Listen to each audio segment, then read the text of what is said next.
બાવળાની અંદર બળિયાદેવમાં એક નવનિર્મિત નદીનું આજે નિર્માણ ભારતીય જનતા પાર્ટી દ્વારા કરવામાં આવ્યું છે। આજે ભારતીય જનતા પાર્ટીએ કહ્યું હતું કે અમે દરેક ઘરમાં પાણી પહોંચાડીશું। આજે દરેક ઘરમાં બળિયાદેવમાં પાણી છે। લોકો એવું કહેતા હતા અમારે પીવાનું પાણી નથી મળતું, પીવાનું પાણી છે, સાથે સાથે આખા ઘરમાં પાણી છે। ભ્રષ્ટાચારે માજા મૂકી છે।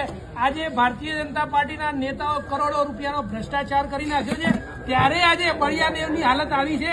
આજે લોકો પોતાના ઘરે જવા માટે કેવી રીતે જઈ રહ્યા છે એ આજે આમ આદમી પાર્ટીના નેતાઓ આજે અંદર ઉતરીને બતાવી રહ્યા છે। આજે ભારતીય જનતા પાર્ટીના કોઈ નેતામાં હિંમત હોય તો અહીંયા બાવળાના બળિયાદેવ વિસ્તારમાં આવે અને લોકોને બતાવે કે આજે અમે શું કર્યું છે। આ કામ ભારતીય જનતા પાર્ટીએ ગુજરાતમાં છેલ્લા 30 વર્ષમાં કર્યું છે। આજે તકલીફ અને વેદના એ છે કે ભારતીય જનતા પાર્ટીના નેતાઓ અભણ છે તો બધાને ખબર છે, પરંતુ જે નેતાઓ ભણેલા ગણેલા છે એ પણ તાળીઓ વગાડે છે। ત્યારે હવે ભારતીય જનતા પાર્ટીનું કાઉન્ટડાઉન શરૂ થઈ ગયું છે। આજે 2027માં ભારતીય જનતા પાર્ટીની સરકાર ગુજરાતમાં બનતી નથી અને આમ